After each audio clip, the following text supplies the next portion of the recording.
ये कहानी एक छोटे से गांव के बहादुर और खुश मिजाज लड़के कबीर की है, जिसकी बड़ी आंखें, हल्की रंगत और घने गहरे भूरे बाल हैं, जो हमेशा कुछ बिखरे रहते हैं। इसके चेहरे पर हमेशा एक मुस्कुराहट रहती है और वो नीली और सफ़ेद धारीदार कमीज और एक नारंगी स्वेटर जैकेट पहने होता है। इसकी किस्मत इस वक्त बदलने वाली थी जब बादशाह ने एक खास दंगल का एहतमाम किया। दरबार का जोश व खरूश, दरबार का मंजर बहुत शानदार था। तमाम दरबारी और वज़रा इस बड़े मुकाबले के लिए बेताबी से इंतजार कर रहे थे। कबीर पूरे एतमाद के साथ दरबार में दाखिल होता है। इसका मुस्कुराता चेहरा और चमकती आंखें सबकी तौजा अपनी जानिब खींच लेती हैं। वो अपनी धारीदार कमीज और नारंगी स्वेटर जैकेट में पूरे जोश के साथ खड़ा होता है। बादशाह की निगाह कबीर पर जैसे ही कबीर दरबार में आता है, बादशाह की नजरें इस पर टिक जाती हैं। कबीर के चेहरे पर जोश है और इसकी आंखों में एक चमक है।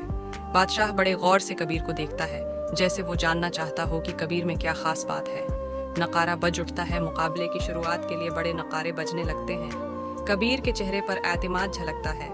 वो अपने अर्द गिर्द के जोश और वलूले को महसूस कर रहा है और दरबार की रौनक से इसमें भी जोश भर जाता है। कबीर और इसका हरीफ आमने सामने। कबीर का सामना उसके हरीफ से होता है। दोनों एक दूसरे की आंखों में आंखें डालकर खड़े हैं। कबीर का एतमाद इसकी मुस्कुराहट में नजर आता है।